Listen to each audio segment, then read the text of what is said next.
Okay, fantastic. I hope you can all see and hear me okay. Um, my name's Christopher Hose. I'm a college lecturer here at Murray Edwards, and I teach law. And I'm here to talk to you for the next hour or so about tort law in particular. So one of the areas within private law, which is my main area of teaching and research. So we'll make a start. I hope that this will appear so you'll be able to see my screen. Okay. Um, so the main problem that we're going to be looking at for the next hour or so is going to be the problem of pure economic loss and how that relates to the broader concept of duties of care, sort of how that relates to the tort of negligence, and then how that relates to tort law itself. So we're going to be operating across a load of different levels of depth throughout this talk, which you can think of almost as being like a submarine journey in a way. We're going to start at sort of the top level, thinking about tort law as an area of law and what it means and what it involves, then sort of descending into more detail, thinking specifically about the tort of negligence, then thinking about duties of care and what role they play within the tort of negligence, then locating that pure economic loss problem within the concept of duty of care, looking at the way that the court goes about approaching that problem, and then at the end, kind of bringing the submarine back up to the surface and thinking back at each level as we go along how our approach to pure economic loss problems fits in with what we've been saying at all the other levels that we've worked our way through. So starting at the beginning, always a sensible place to start. What is tort law? So to think generally about this area of law, maybe we want to start by looking at some textbook definitions. And we'll have one here from the late 19th century and one from more recent years. And you'll see two things, I suppose. First of all, they're quite bare-boned. Second of all, not much has changed. We haven't got a lot more detail now than we did, 130 years ago. So Clark and Linsell, writing in 1889, a tort may be described as a wrong independent of contract for which the appropriate remedy is a common law action. So what are we looking at here? Something that's done wrong between individuals outside the realm of contract law, leading to a common law action, essentially meaning a remedy that's designed by the courts themselves, not by parliamentary intervention, creating a piece of legislation to determine what these wrongs look like. And then in more modern years, Green and Gardner's definition, essentially the same, not really putting much more meat on those bones, right? Saying that a tort is a civil wrong, meaning that the wronged party can claim monetary damages from the wrongdoer. Not much has changed. It's a very general definition of an entire area of law. But I think we can derive four key elements from these definitions, right? First of all, we're looking at civil law. That word civil featured particularly in the Green and Gardner definition. Now, this word can mean lots of different things when we're talking about law. We could be talking about civil law compared to common law, to use that language to describe the distinction between sort of more European styles of legal system versus the English style of legal system. But that's obviously not what we're talking about. We're only talking about English common law here. If you're doing your first year undergraduate studies, you'll do a module in civil law, and we'll use that word to refer to Roman law. Again, that's not what we're talking about here. The word civil here is equivalent to meaning private law, which is a phrase that I used at the beginning of the talk without really explaining what it means, right? But private law is essentially talking about the law as it applies between specific individuals.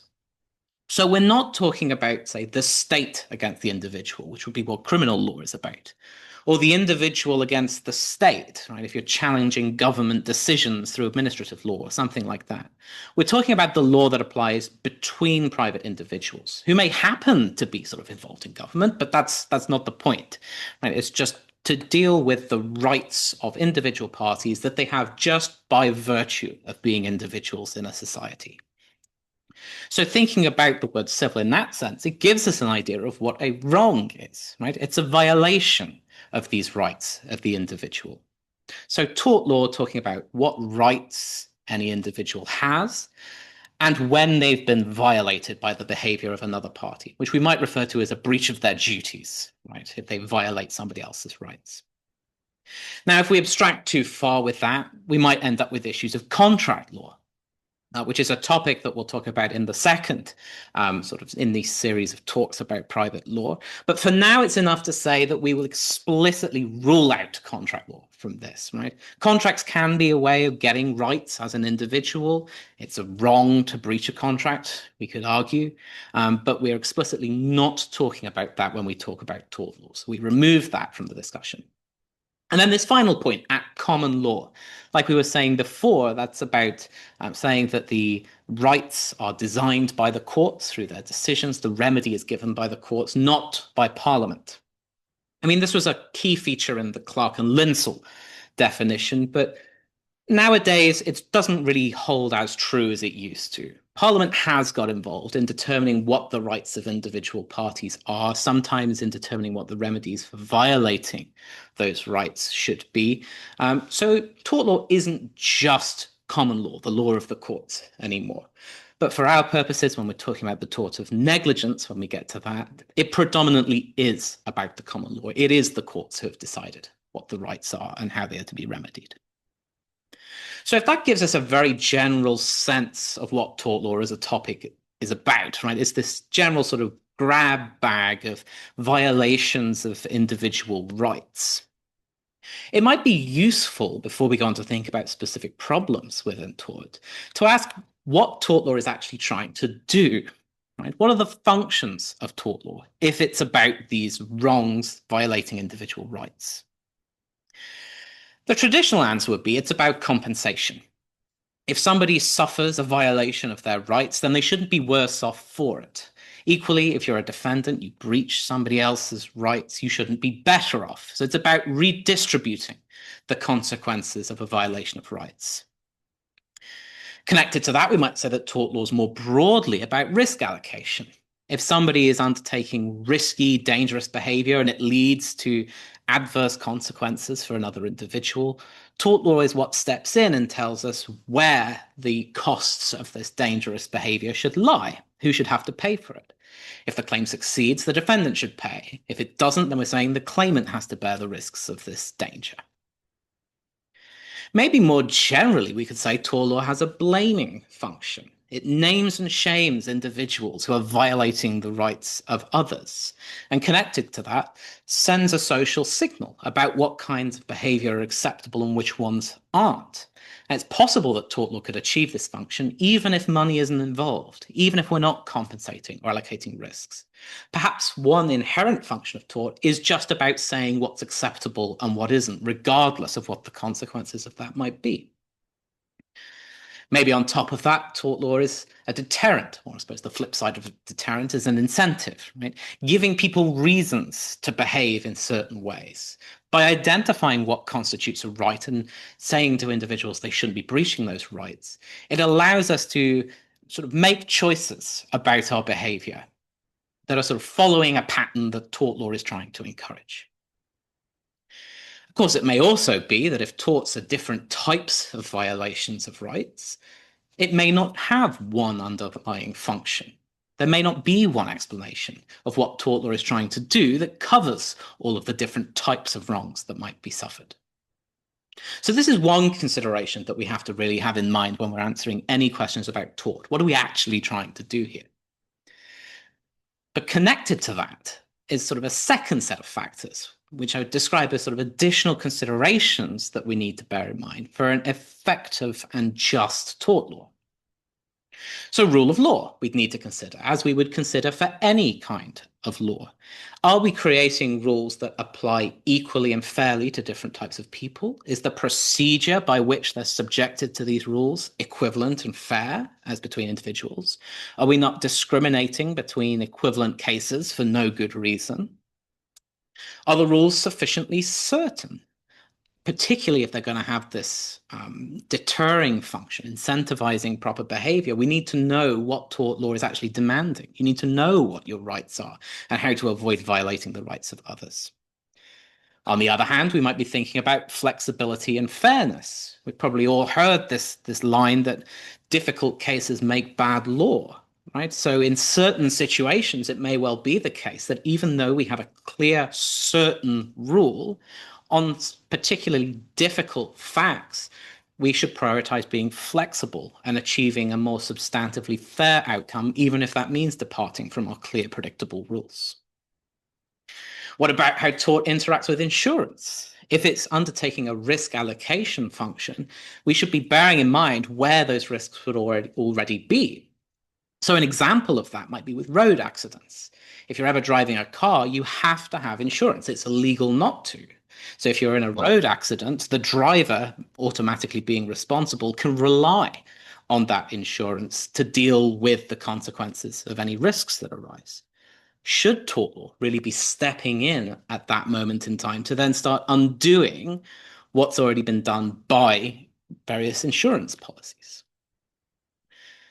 Are there also broader policy considerations that we need to bear in mind when determining what rights individuals have and how we should go about remedying violations of those rights? A really important, sort of more general political consideration is whether we actually want to encourage parties to be going to court in the first place. Right? Do we want to be encouraging more litigious behavior? Or is it better to deny claims, reject the existence of rights to encourage parties not to bother arguing pointless claims in court in the first place? And when we take all of these things together, right, all of these purposes of tort law and all of the additional considerations for making it effective and just, we end up with this huge sort of hodgepodge of normative considerations that we're trying to bear in mind at the same time, pulling us in all sorts of different directions. And then when we overlay that with all the different ways in which you might be violating the rights of others, the different types of torts that might occur. So whether that's attacking somebody's body, assault, battery, false imprisonment, or attacking their property through trespass of their land or nuisance of their property, there may be different balances that need to be struck between all of these normative considerations. So ultimately, to go back to where we began, we have very broad general definitions of what tort law is about, and maybe that's inevitable. Clark and Linsell go on to say this: it's impossible to define the general term of tort law otherwise than by an enumeration of particulars. We can't say what tort law is without doing tort law and understanding all the different types of torts, the different types of wrongs, and the different types of rights that tort law is there to protect. So with that in mind, bearing in mind all of these sort of different functions and considerations, we need to be more specific. Which tort are we talking about? And what is the purpose of that particular tort? And today, the tort we're going to be talking about is negligence. Now, what is negligence at a general level? Well, in that sort of very abstract terms, negligence is about carelessness. Is doing something unreasonable, failing to take reasonable care in a way that causes harm to somebody else. And this could cover a huge range of different contexts, different fact patterns. I mean, here's just a couple of illustrations. There's some that might immediately jump to mind. If you're in a car crash, you might cause injury to somebody else through a lack of care. Medical negligence cases. If a surgeon does something wrong in the course of operating on somebody, it might cause harm. Large-scale disasters. In the middle at the bottom there, you've got a picture of an oil rig. There's cases like McFarlane dealing with huge-scale disasters, like the explosion of an oil rig that causes huge, wide-scale devastation and harm to lots of different people. There's a picture there of the blue flashing lights of the police, right? If the police are negligent, they don't take care in the job that they're doing, there could be very serious consequences, serious harms for individuals who later become the victims of crime. I suppose at perhaps the less drastic and dire end of the spectrum, in the top middle, there's some people playing cricket there. There's some very famous cases in tort about cricket and people sort of carelessly smacking the balls way outside the grounds of the cricket pitch, destroying the windows of the houses next door. That could well fall under negligence too. Or in the top right there, the snail, perhaps the most famous case in the tort of negligence, Donoghue and Stevenson, where somebody goes to drink a bottle of ginger beer to find that carelessly the manufacturers let a dead, decomposed snail into the bottle and then they're violently ill. Again, carelessness that leads to harm. So a huge range of different circumstances where we could be deploying this idea. So how then would we break it down and analyze these situations in law? Well, there's going to be three elements, typically speaking: the existence of a duty of care, a breach of that duty, and causation. And two of these elements are pretty intuitive. Breach of duty is quite straightforward. As Lord Justice Rafferty says, the issue is simply whether the defendant breached that duty since he did not measure up to the objective standard of care. So that's simply to say, has the individual, the defendant, acted unreasonably? Have they done something that a sensible and careful person would not have done? That's obviously going to be pretty central to our understanding of what the wrong of negligence is. Similarly, causation is going to be very important. If we're saying that the essence of negligence is causing someone else harm by being careless, then we're going to have to connect that carelessness to a resulting harm. As Lord Bingham says, in the ordinary run of cases, satisfying a but-for test is a necessary, if not sufficient, condition of establishing that causation. So there's going to be complexities about sort of other legal concepts that we add on to this sort of bare bones of the causation question. But basically we're saying, if this carelessness had not occurred, but for this carelessness, would the same harm have been suffered? If not, then we can say the harm has been caused by the carelessness, because someone has been injured in a way that they would not have suffered had our defendant been careful.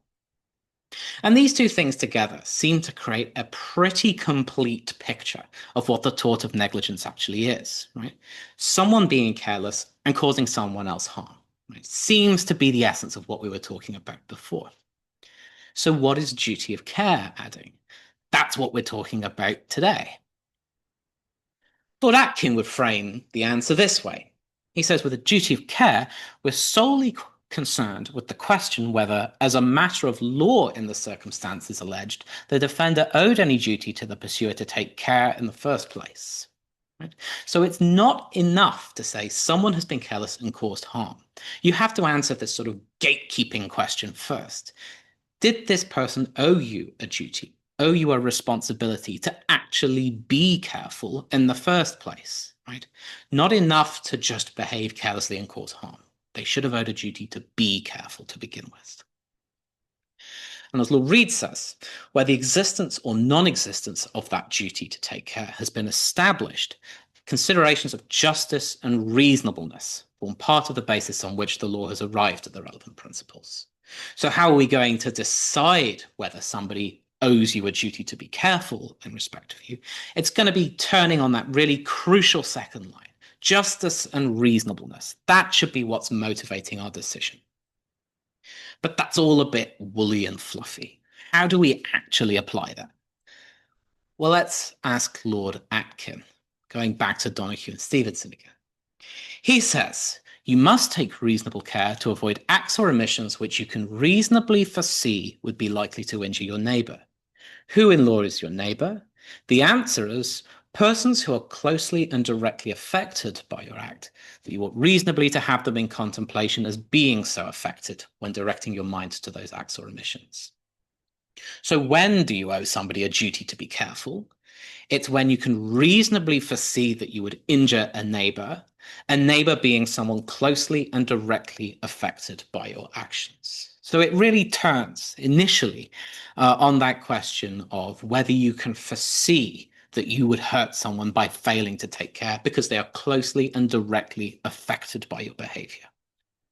But the law does not stand still, and our definition of when someone has a duty of care has changed since 1932, as have many things. Right? And in 1978, perhaps one of the most famous developments in that definition is from Lord Wilberforce in the Anns and Merton case. He reframes Lord Atkin's question as the first of two steps. So step one one has to ask whether between the alleged wrongdoer and the person who suffered damage, there's a sufficient relationship of proximity or neighborhood. Well, that's very much Lord Atkin's neighbor question. But he says, secondly, if that first question is answered affirmatively, it's necessary to consider whether there are any considerations which ought to negative or to reduce or limit the scope of that duty. So after we've shown that there is a neighbor directly and closely affected by your behavior, we take a step back and we ask, are there any good reasons to say that nonetheless this person should not be expected to take reasonable care of you? Maybe a famous answer to that comes from Lord Keith in the Hill case. A good example, he says, well, what if your defendant is the police or the NHS? If you're expecting them in law to have a duty to take reasonable care, and you can sue them when they're careless, what are the practical consequences of that going to be? And Lord Keith says in that situation, they're going to be diverting public resources, taking from the public purse to defend themselves in court for what they've supposedly done wrong, instead of using that money to actually benefit the public. So that would be one example of this ANS type approach in practice. If we're dealing with individuals who are using public money, right, that may well be a good reason to say they shouldn't be taken to court every time it appears they've done something careless. However, Lord Bridge responds to this development in the ANS test. And he says a series of decisions, the Privy Council and the House of Lords, have emphasized the inability of any single general principle to provide a practical test which can be applied to every situation to determine whether that duty of care is owed. So he says when we look at the ANS test, for example, as it's used by Lord Keith in respect of public authorities, like we were just talking about, he says each of these situations are different. They can't be explained by reference to one overarching test for whether someone has a duty to take care. We have to break them down and treat them separately because they're dealing with different practical problems as to whether somebody should be expected to be careful or not. There isn't one general test where if you reduce all of these cases to that principle, like Lord Atkin tried to do, that you will get a concrete and clear answer. So what instead do we do? Lord Bridge suggests, well, first, there are many situations in which it's clearly established that a duty of care is or isn't owed. So, for example, motorists to road users, manufacturers to consumers, employers to employees, doctors to patients, and so on. He says it's only in a novel type of case, where these established principles don't provide an answer, that the courts need to go beyond those principles in order to decide whether a duty of care should be recognized. So what's he saying? Start with our established cases, where the courts have unequivocally said, for whatever reason, there is or is not a duty of care. And only when we're dealing with a new case that doesn't directly fall under one of those existing categories do we need to bounce back and start asking those questions of justice and reasonableness that we mentioned at the start of this section. So where does that leave us with this question of what a duty of care is? Well, to summarize it, duty of care is the thing that establishes responsibility for a harm that's caused by unreasonable behavior. By asserting that in the first instance, you were expected to be careful. However, there is no unified test to explain all the different cases. How do we proceed? Well, we start predominantly by looking at the existing categories, knowing that these categories are based on justice and reasonableness, and then we create new ones by incrementally, slowly, with baby steps, expanding from those existing categories, keeping in mind these principles of justice and reasonableness. So we have our examples already: motorists and road users, manufacturers, consumers, employers, employees, so on. If a new case comes up, we have to ask, is it within one of those categories or is it something different? And if it's something different, can we use one of our existing categories and just slightly open up its boundaries in the interests of justice and reasonableness? So I don't know, if you're dealing with somebody who's driving a boat, down a river and they crash into somebody else. Maybe you could say that that's kind of like someone who's a motorist on the road. So in the same way motorists have duties to road users, it's only an incremental expansion to say someone who's driving a boat owes a duty to other users of the waterway. And that's kind of how duty of care at the general level works. So what about the pure economic loss problem? How does that fit into this framework and what's it all about? Well, you'll notice one thing in these examples that we just looked at. They're all about relationships. Motorists and road users, manufacturers and consumers. It's all about who you are and how you relate to the other person who you supposedly owe a duty to take care and respect of. Pure economic loss is different. These are cases where we've said that this duty to take care depends on the type of harm that ultimately results from your carelessness. I think a hypothetical example is the best way to illustrate what we mean here.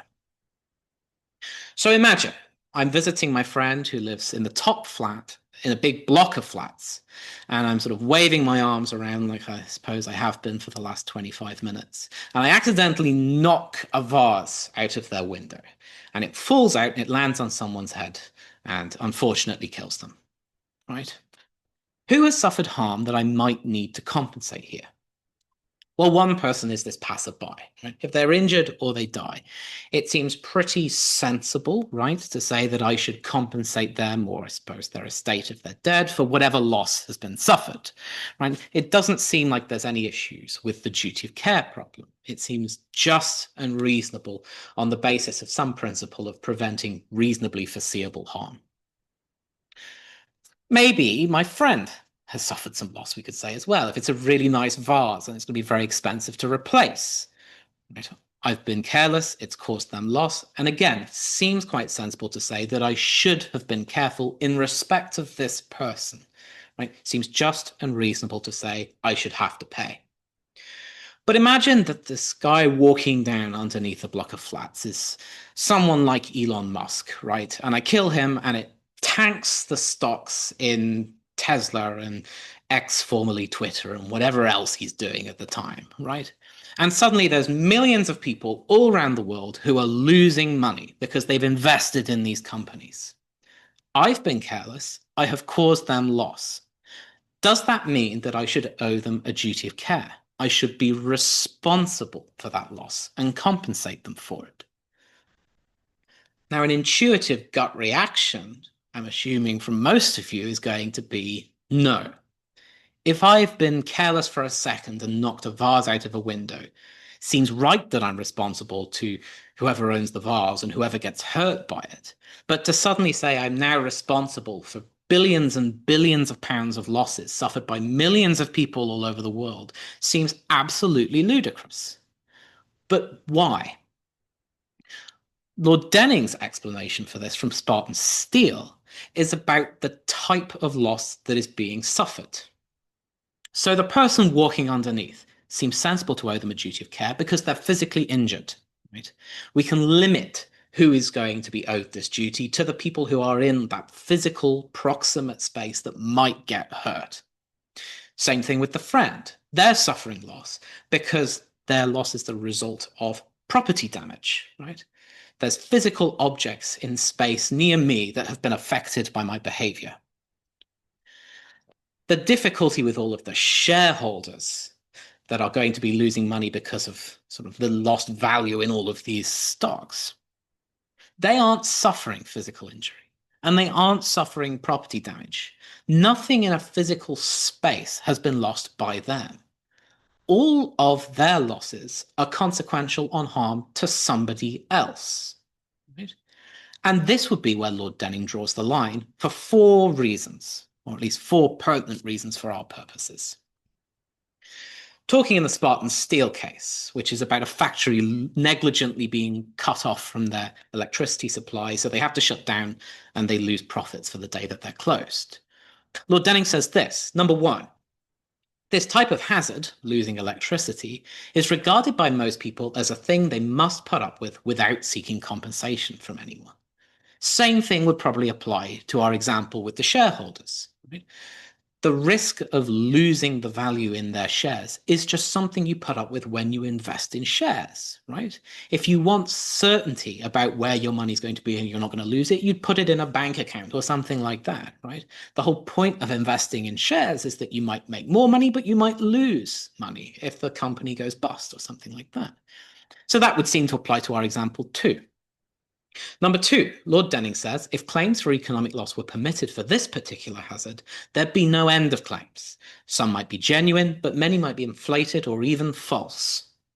Same thing would apply here, right? If there's millions and millions and millions of people who are losing money on the stock market, how do we actually regulate all of those people? When we get outside that direct circle of people physically affected, into the ripples slightly further out from where the stone was dropped into the water, right?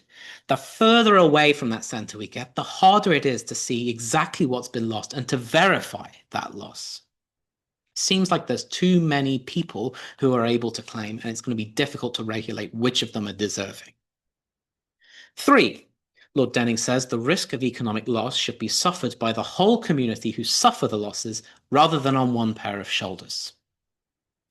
So again, in our shareholders example, you could argue that the whole point of a stock market is to share the risk of something bad happening to a particular company between all of the millions of people that are investing in it, same way that they share the benefits. And if we suddenly concentrate all of those losses onto one person, so instead of millions of people, sorry, losing a little bit of money, one person losing billions, that seems disproportionate, especially when you think about the fact that all they did was throw a vase out of a window. And finally, Lord Denning says, if the defendant is guilty of negligence and causes actual physical damage to personal property, that physical damage can still be recovered. So it's not as if you're getting away with it scot-free. If you've hurt somebody or destroyed property, you're still responsible for that. He says we're only complaining when it's somebody who is claiming for losses that is outside of that physical space. So it's not as if we're letting you get away with careless behavior. He says that level of responsibility is enough. So when we boil all of this down, what's the pure economic loss problem? Well, it's if you cause economic loss to somebody else that is not consequential on their physical injury or their property, there's a danger of indeterminate liability, being liable to too many people for too much money, and unjustified liability, that you shouldn't rightly be made to pay all of that money to those people. So when we compare that to what Lord Bridge was saying in Caparo, talking about duties of care generally, remember he said that there should exist between the party owing the duty and the party to whom it's owed a relationship characterized as proximity or neighborhood, and the situation should be one in which the court considers it fair, just, and reasonable to impose a duty. Lord Denning's answer to this would be straightforward. In a case of pure economic loss, the people who suffer the harm are not proximate to you. They are not your neighbors. And it is not fair, just, and reasonable that you should be expected to take care in respect of those people and compensate any losses that they suffer. So, if that's the problem, what does the law do? Now, we said to begin with that negligence is a common law tort. So our understanding of how it works has to come from the cases and what the courts have said. So we need to turn to some of our key leading cases that have dealt with this issue. And the first and probably most important one is Hedley Byrne. Now, here are the key players in the Hedley Byrne case. Hedley Byrne is an advertising firm. Easy Power, I think from the name we can tell, is some sort of power company. And they go to Hedley Byrne and ask them to do some advertising work on their behalf. Hedley Byrne says, okay, but are you sure you can afford that, Easy Power? And Easy Power says, yes. Hedley Byrne is not convinced. So Hedley Byrne speaks to Easy Power's bank, Heller and Partners, and asks whether they think Easy Power would be able to afford the work that they've asked Hedley Byrne to do. Heller and Partners, in a surprise to nobody, is negligent and give incorrect information. Tell Hedley Byrne that Easy Power is able to pay for the work they've requested when actually they can't. Hedley-Byrne do the work, and when it comes to billing Easy Power for the equivalent today of about £500,000, Easy Power can't pay. So what do Hedley-Byrne do? Well, obviously they can't sue Easy Power. That'd be pointless. They've got no money. So they try and sue the bank. They say the bank has been careless. They didn't give correct information. They didn't take proper care to make sure that they were giving an accurate statement of Easy Power's financial health. And that has caused Hedley-Byrne to suffer loss. They've done £500,000 worth of work and they're not going to be paid. Now, that loss is not consequential on personal injury to Mr. Hedley-Byrne, and Hedley-Byrne's a company, right? And it's not consequential on any property damage. So it's a pure economic loss problem. So do Heller and partners owe Hedley-Byrne a duty of care in respect of pure economic loss? Now, the answer from the House of Lords was no.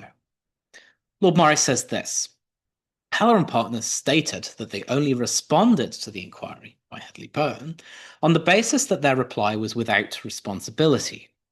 If the inquirers chose to receive and act upon that reply, they cannot disregard the definite terms upon which it was given. They cannot accept a reply given with a stipulation and then reject the stipulation. Now, that's a fancy way of saying Heller and partners were clever and covered their backsides. They said they would only give this information to Hedley-Byrne on the condition that they did not have to pay for any loss that would be suffered as a result of it. Lord Morris says, well done, Heller and partners, you've got away with it. But he also says this: it should now be regarded as settled that if someone possessed of a special skill undertakes, irrespective of contract, to apply that skill for the assistance of another person who relies upon such a skill, a duty of care will arise. Had Heller and partners not said, we take no responsibility, they would have had a duty of care, seemingly because they have a special skill that they're using for Hedley-Byrne's benefit and Hedley-Byrne's relying on them. There's a special relationship here between Hedley-Byrne and Heller, notwithstanding the exclusion, that would have given rise to a duty of care. Now, Lord Morris is not on his own here. There's 5 lords hearing the case. All of them agree on this basic principle, that if there is a special relationship between two parties, there will be a duty in respect of pure economic loss. They do not agree on what that relationship should look like. So we've seen Lord Morris. He says it's a special skill being used for someone else who's relying on it. Lord Reed says it's not about that. It's about whether the defendant has expressly or by implication undertaken some responsibility, voluntarily assumed responsibility for the economic well-being of the other party. Lord Devlin says it's about a special relationship that's like a contract but isn't a contract. So it's about drawing an analogy to contract law, which we'll talk about in a separate session. Lord Hodson says, I don't think it's possible to catalogue the special features which must be found to exist. He's a bit of a defeatist as far as we can tell, Lord Hodson. There just has to be a special relationship, and we can't say in advance what that looks like. And Lord Pierce says, well, it's all about the nature of the transaction, what you're asking Heller and partners to do. He says, if it's a business or professional transaction whose nature makes clear the gravity of the inquiry, what you're asking them to do, you know that it's going to cause a lot of serious loss, then that's enough to give rise to the duty.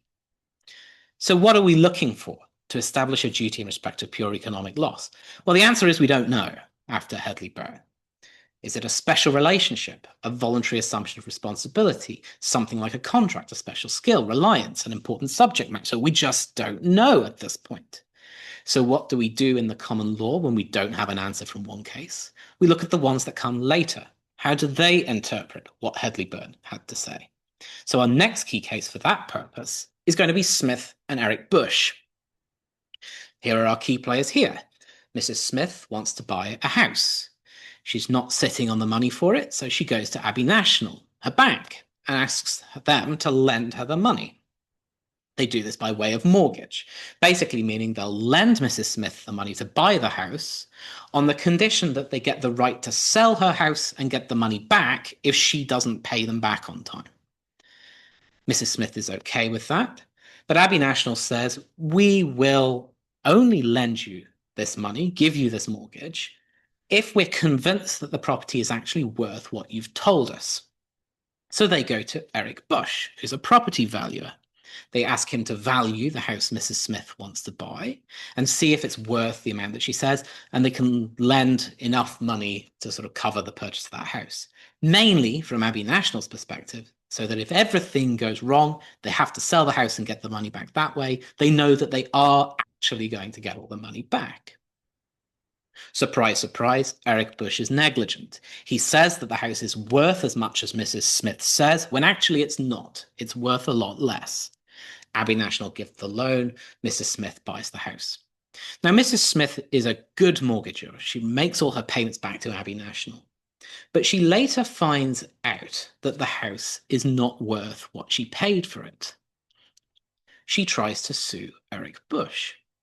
She says Eric has been negligent. He has been careless in saying how much this property is worth. And as a result, she bought the house when otherwise she wouldn't. She saw his report that was given to Abbey National, and that helped her make the decision to actually buy the house. If he'd been careful and said the house was not actually that valuable, she never would have bought it. But she did, and now she's lost money.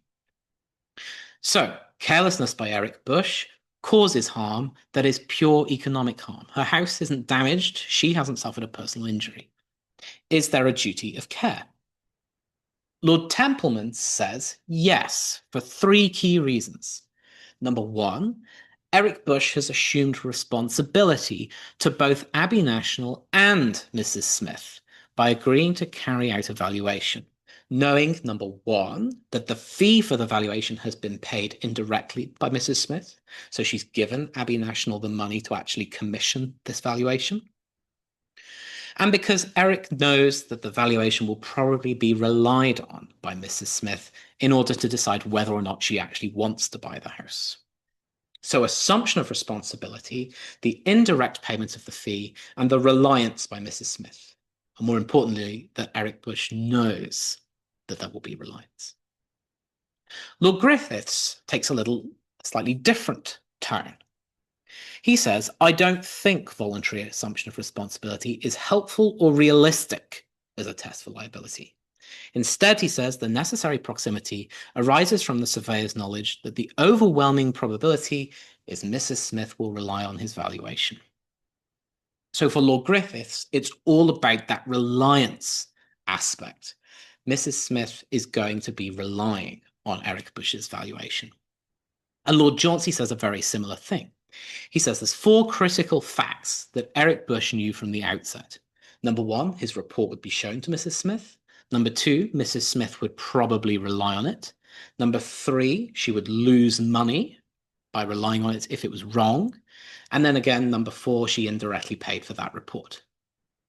So the general tone of Smith and Eric Bush is about that reliance point, that Mrs. Smith is reasonably and foreseeably relying on the report by Eric Bush.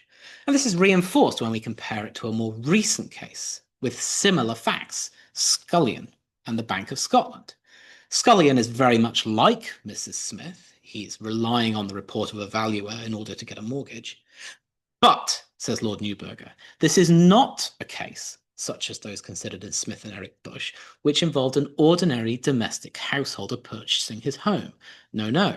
Mr. Scullion is a retail investor. He buys properties for a living. So it's not sufficiently clear that it would have been foreseeable that Scullion would rely on the report instead of obtaining his own advice from an estate agent or valuer. So on slightly different facts, where Mr. Scullion does this for a living, it's no longer reasonable for him to rely on the report of the property valuer instead of paying for his own report. So reading these cases together, it seems that the reasonable reliance point comes through as perhaps the most important aspect. That's what defines the special relationship. Or is it? Here's another case, White and Jones. Ends up taking a very different approach. Here we have Mr. Barrett, who's writing up his will and has a major falling out with his daughter, the now Mrs. White. So serious a falling out that he writes her out of his will. Then they make up again, and before he dies, he sends the instructions to his solicitor, Mr. Jones, to rewrite his will and put Mrs. White back in it. Mr. Barrett then unfortunately dies. Mr. Jones, unsurprisingly, is negligent, fails to correct the will before Mr. Barrett dies. Mrs. White says Mr. Jones has been careless. He should have done his job properly, been a competent solicitor, and put her back in the will.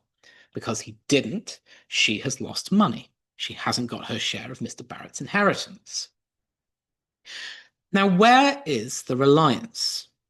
What has Mrs. White done differently in expectation of this inheritance? In what way has she relied on Mr. Jones to do his job properly? She's not like Mrs. Smith. She hasn't bought a house. She's not like Hedley Byrne. She hasn't done work for somebody else. She's just disappointed, right? She hasn't really lost anything other than her hope that she would be getting her father's money. What does Lord Gough have to say about this? Well, he says the Hedley Byrne principle cannot, in the absence of special circumstances, give rise on ordinary principles to an assumption of responsibility. Well, we can stop there straight away. Lord Gough is now saying it's not about reliance. It's about the assumption of responsibility point.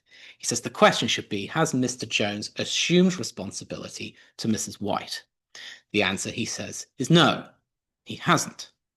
But even so, it seems to me that it's open to the House of Lords to fashion a remedy anyway, to fill a lacuna in the law and so prevent injustice, a very strong word, which would otherwise occur on the facts of cases such as the present.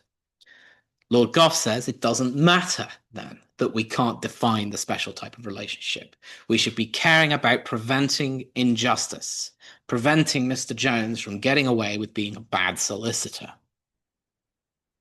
Lord Brown-Wilkinson makes a similar point. He says, although reliance by the plaintiff is essential in a case based on negligent misstatement or advice, so like Smith and Eric Bush, it does not follow that in all cases based on negligent action or inaction by the defendant, it is necessary in order to demonstrate a special relationship that the plaintiff has in fact relied on the defendant.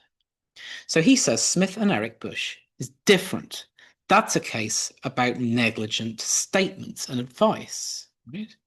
Eric Bush said something carelessly. He says in that type of case, reliance is all well and good as our test, quote unquote. But outside those situations where we're asking somebody to do something, like Mr. Jones, fix the will, in that kind of case, we have to look for a special relationship, whatever that means, that is beyond reliance. Lord Steyn says, well, we can criticize this view for not being coherent, but this general criticism is overstated. Coherence must sometimes yield to practical justice. The law of tort, he says, as a general law, has to fulfill an essential gap-filling role. And in circumstances such as these, there was and is no better rationalization for the relevant head of liability than assumption of responsibility. Lord Steyn is saying a similar sort of thing to what was being said in White and Jones. Who cares if we can't define what the special relationship looks like? As long as it looks a bit like an assumption of responsibility, that's good enough, because what matters is practical justice. So, when we come back to our Hedley Byrne list, which of these characteristics are really important? Well, it seems at this point, none of them, right? Start with an assumption of responsibility and then just ask what justice demands on the particular facts. So let's just give up, hey? Let's stop trying to define what kind of special relationship we want. Lord Bingham says a very similar thing in the Barclays Bank case. It's correct to regard assumption of responsibility as a sufficient condition of liability, but it's not necessary. It's a first test, which if answered positively may obviate the need for further inquiry, but if answered negatively, further consideration is called for. If there is an assumption of responsibility, great, there's a duty of care. If there's not, who cares? Let's just ask what's fair. And he says, well, it seems to me that the outcomes, or majority of outcomes, so he's already getting a bit wavy on that one, of the leading cases cited above, are in every or almost every instance, sensible and just irrespective of the test applied. So it doesn't matter that we can't define the special relationship because we're getting to a sensible result anyway. But can we just give up like that? Remember what we said earlier about what a duty of care actually is. Particularly remember this. We said there's no unified test for all cases because we determine our answer predominantly by existing categories and then we incrementally expand. So where's the existing category? If we can't say retrospectively what Hedley-Byrne actually means, what is that core existing category from which we're incrementally expanding? Lord Roger would say that Lord Gough himself recognised that although it may be decisive in many situations, the presence or absence of a voluntary assumption of responsibility does not necessarily provide the answer in all cases. And in the absence of a single touchstone, the House of Lords finds itself in the familiar position which we saw earlier from Lord Bridge in Capar and Dickman, where the court is faced with a novel situation and must therefore apply the threefold test. So assumption of responsibility is our core case, our existing category. And when we're going beyond that in a case like White and Jones, we're going back to what we said about duty of care more generally. Is it just, fair, and reasonable? Is there adequate proximity and neighbourliness?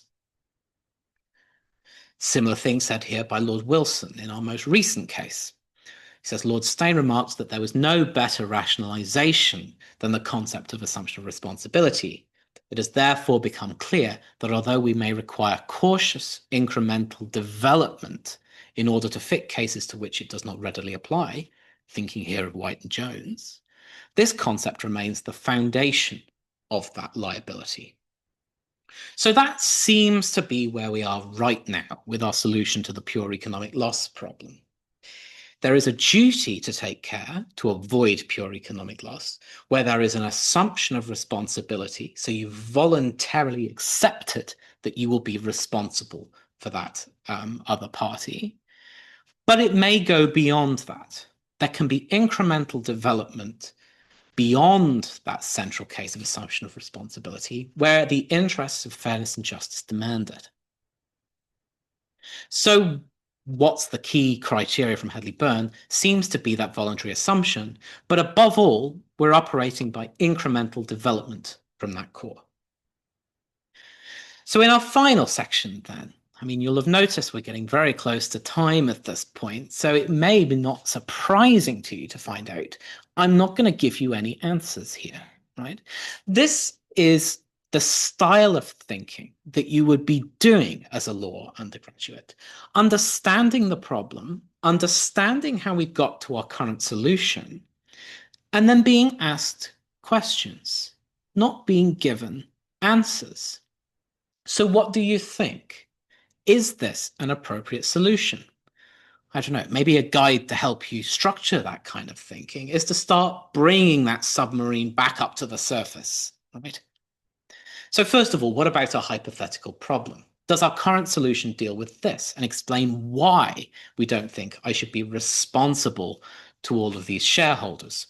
Well, probably, right? I've not assumed responsibility to them, and there's nothing that seems at least similar to that kind of relationship. There's nothing special about my connection to these shareholders in advance. So it would seem to explain our intuitive reaction here. And if we think about Lord Denning's issues with indeterminate liability and unjustified liability, explaining why pure economic loss appears to be a problem, it seems to address that too. If you're only responsible to a small group of special people that you have a close connection to, there aren't any issues of indeterminate liability, owing duties to a wide range of undefined people. And it seems that that liability is justified by the closeness of connection that you have to them. But then things sort of fall apart, I think, the further up that we go. If we're identifying duties of care by establishing an existing core category and incrementally expanding outwards, what's our core category? Are you convinced that assumption of responsibility really is that center? Is that actually what Hedley-Byrne was all about? Or is it not really convincingly about any one thing? And have all of our cases, like White and Jones, really been reasoned as incrementally expanding from Hedley-Byrne? Or were they doing something else in their appeals to justice and fairness? What about our considerations for tort law as a whole?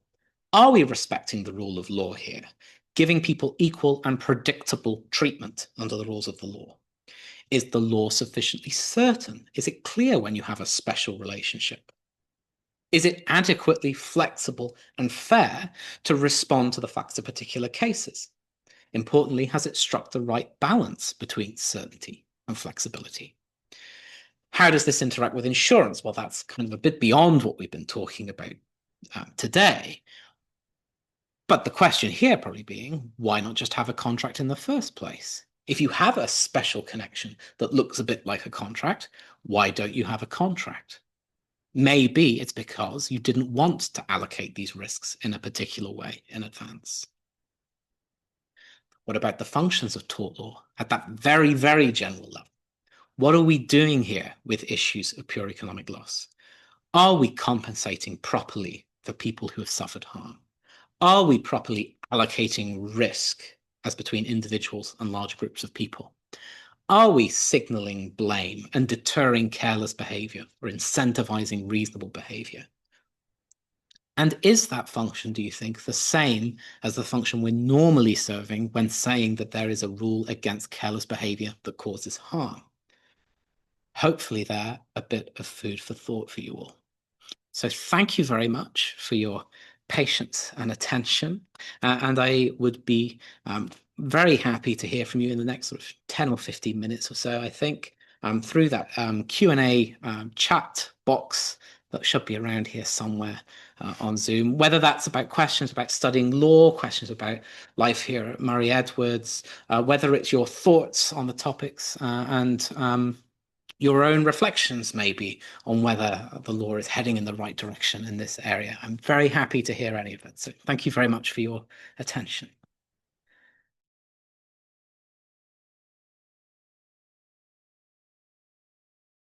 It's a very good question, right? And this is something that the courts have thought a little bit about. What does that little word voluntary actually mean? What difference does it make, right? Because obviously that word voluntary had a really big impact in Hedley-Byrne and Heller, right? If we're saying that the responsibility must be voluntary, well, then it follows from that that you must be able to get rid of it if you don't want to be responsible to someone else for their economic well-being. So I guess the clearest example of that in action is in Hedley-Byrne itself, where they just say, well, if you disclaim that responsibility, say you don't want to be held liable for any sort of individual economic losses, well, then that's absolutely fine. But what does it mean outside of that context? How important is voluntariness when we're talking about positively creating responsibilities for other people's economic loss? And that, I think, is not very clear. Right? At that point, we end up coming to that issue of what kind of relationship and whether voluntariness, the sort of the willingness to undertake responsibilities to others, is an important feature in those special relationships. Because in White and Jones, for example, it certainly wouldn't seem to have been the case that the solicitor voluntarily accepted responsibility. So I think that's a really good question and really sort of engages with those ideas as to what makes these relationships special. My understanding is not as a linguist. I believe it's French. I believe tort is the French word for wrong. So a very good question, but I suppose, unfortunately, doesn't lead us much further than the textbook definitions, right? Tort just means wrong, so it's the law of wrong. Maybe gives a better picture, but unfortunately, just like the rest of tort, it's very difficult to pin down. So I suppose if you're interested in tort, you're going to have to be ready to grapple with those sort of difficult questions of things that are quite hard to define in advance. So it's a great question. Thank you. For me, I would say, well, you can break it down to two things, right? What's the really good thing about studying and teaching law? I love problem solving. And I find law to be this really awesome sort of interface between very close logical reasoning, solving problems in the way that maybe a scientist or a mathematician would do, but also with that kind of creativity and sort of ability to express yourself that you would get from, I suppose, creative humanities subjects. So, if you're talking about English or something like that, law sits sort of as a really neat combination of those two things. So that's what I really like about studying and teaching it, because I've done both of those things. At Cambridge in particular, I think it's the interaction between the students and the supervisors that's a really special thing about studying law here. Unlike a lot of other universities, you have supervision classes here, which is where someone like me, who's supposed to be an expert in a particular topic, is sitting down with two or three students typically and asking you what you think in this kind of style. You've gone away, you've done the reading, you've thought about the topics. We're asking you what you think about it and how you've made sense of everything that you've read.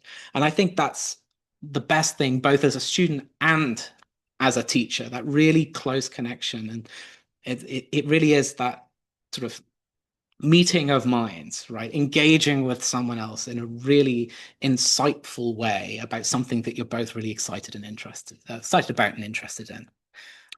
So forms of property damage, I mean, there's all sorts of different things. You could talk about physically damaging property, smashing someone's windows, breaking down their doors, crashing into their car or something like that. But there's all sorts of other types of ways that you can interfere with other people's property as well. I say that as if I'm advising you to interfere with people's property. Don't do that. But if we're talking about private nuisance, for example, interfering with somebody's ability to actually live in their house. So there's a very famous case in recent years that you may or may not have heard of about the Tate Gallery in London. Having a viewing platform that they've built right next door to a big block of flats with glass walls, right? And we could say, in some sense, is this a form of property damage? If you're inviting hundreds of thousands of people every year to come up to a viewing platform and stare into someone's house so they can't actually feel comfortable living in their home anymore, right? That's interfering with the land's ability to be used as a house. So there's all sorts of different types of property damage that we can talk about in tort. And why would we deal with it here rather than criminal law? Well, it's about that point that we were talking about at the beginning, that tort law is the relationship between individuals, not between the state and the individual. So property damage at criminal law, the state is sort of wagging a finger and saying you shouldn't be doing this and you get a hefty fine or sent to prison or whatever. That doesn't really help whoever is suffering that property damage, right? They're going to want to have a go too, get some money back from the person who's damaged their property, sort of feeding into that compensation function of criminal law. So that's the big distinction here. It's who's to benefit. Is it about punishing the individual for the benefit of the state, or is it about benefiting the victim of this property damage and compensating them for their losses? So another great question. Thank you very much. This is a really good question, and a question I think you should keep asking as you study law as well. Right? To always be reflective. Maybe that's one thing, always being reflective about what you're doing. One thing that's really important is reading comprehension, being able to take a lot of information. I mean, all of the cases that I've cited from will be pages and pages and pages long. Being able to comb through all of that information, understand what it's telling you, and find the really important parts. So I think that's one thing, being able to deal with lots of information and understand it quickly and know which parts are important. And like every other skill, this is something that you're developing while you're here. They're not skills that we would expect you to have perfectly already lined up when you arrive. Other things, I guess, being very critical and careful with things that you've read, but also ideas that you're given, being able to engage with something that you're told and break it down into core propositions that you can then sort of question critically and think about which parts are true and which ones aren't.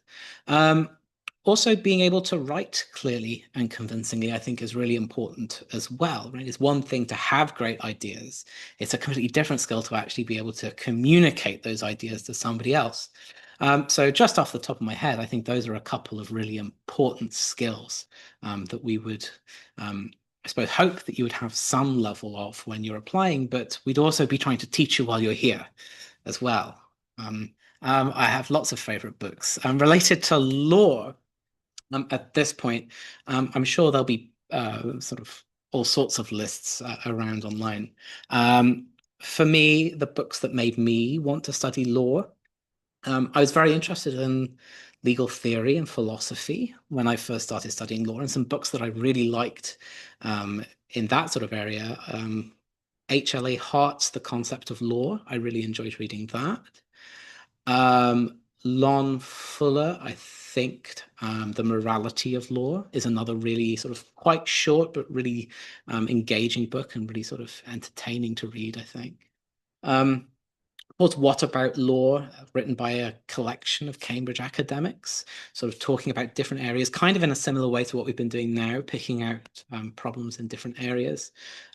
That's good to get a bit of an oversight of different things. Um, gosh, Nick McBride has written a book, Letters to a Law Student, that's always a really popular one, sort of written as like email chains, I think, as letters to sort of a hypothetical person considering studying law or who is studying law. Um, but honestly, I think the overarching message is read whatever you can get your hands on. And if something really is interesting to you, have a look at what other sources are connected to it, right? Try and create a story with what you're reading, would be my advice. If you're really interested in one thing, find something else that's connected to it and follow that sort of thread through, would be my suggestion to you. So take those as starting points if you'd like. Um, but anything else, follow your interests, follow your heart. I mean, that's a huge question. And if we're thinking about duty of care in general, right, we're talking about finding ways to attribute responsibility to individuals, right? Saying when somebody should be expected to take care of somebody else. I suppose it is a deeply normative question about where responsibility lies between individuals, right? So, I mean, I'm not at all an expert in AI or anything like that, but it seems to me that one thing that we would have to really be engaging with is the degree to which there is personal and individual responsibility in relation to artificial intelligence, right?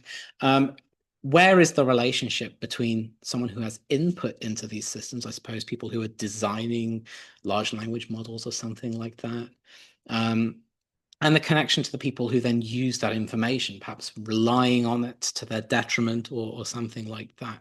Um, so I think to me, that would be the important thing that stands out straight away. Thinking about where those personal inputs are and those connections are. But very good food for thought, something I may have to go away and think a little bit more about. So thank you. Wow. So tort law is a huge, wide-ranging subject. I mean, it sort of gave you a sense, hopefully, of one area, but with that sort of illustration of all the different types of wrongs that can be dealt with. One I am thinking about is, like I was talking about sort of one or two answers ago, about private nuisance, about interfering with other people's property. And I'm hoping to write something about this at some point soon. But I think there's a really interesting question there about to what extent should it matter whether you're using property reasonably, right? If you take away somebody's right or ability to use their property, should it matter whether they were making a reasonable use? And should it matter whether they were making an ordinary use, on the other hand? Somebody can be completely reasonable, but doing something really wacky and unusual with the land that they own. It might be the other way around too. They might be something really normal, but we say is completely unreasonable and they should be making accommodations for each other. So that's something that I'm thinking about in tort law at the minute. Maybe I'll be able to formulate that and, like I was saying before, communicate it to someone else in a way that they'll understand eventually. But that's something that's a favorite at the moment, but it always changes because there's so many different topics to think about. Well, I think you've seen two of them today, one of them being Donahue and Stevenson. Um, I mean, that was a case that we've looked at today in terms of identifying a duty of care and starting that process of explaining a general principle about neighborliness and closeness between individuals. But it had a much bigger legacy than that on the law of tort as a whole, too, I think. before Donahue and Stevenson, there wasn't really a tort of negligence at all, right? There were lots of sort of mini torts about being careless in different situations, right? So there was a tort of dangerous driving. There was a tort of, you know, if it's one of the cricket cases, there's a tort of playing cricket badly and damaging someone's house or something like that. Lots and lots of little mini torts was kind of the way that we thought about it. And Donahue and Stevenson was, with Lord Atkin's judgment in particular, was one of the first instances where we said, well, maybe there's actually a bigger thread here. There's one theme here of being careless and harming somebody else as a result. And that essentially led, at least in my view, to the creation of the tort of negligence. That case has really created that tort, which is now the biggest tort that you'll be studying. Right? We take almost half of the course talking about this one tort because it's so huge and important. And it's always kind of interfering with other areas of the law as well, expanding into different areas. So in a traditionally slightly separate question of occupier's liability, right? Somebody's duty to make sure that their premises and their land are reasonably safe for people who are visiting them. Negligence has kind of crept into there. And we say, well, actually, it's about being careless in how you look after your own property in respect of people who come to visit it and things like that. So for me, that would be maybe one of the biggest impacted cases. And we've looked at it today, Donahue and Stevenson. But I think we should probably call it a day about there. Thank you so much for your attention and your really interesting questions at the end. There's some really fantastic things for me to think about, and hopefully I've given you some interesting things to talk about as well. So thank you very much, and hopefully see some of you again in June when we're back to talk about contract law. So I hope to see some, if not all of you, why not, there next month. So thank you very much for your attention.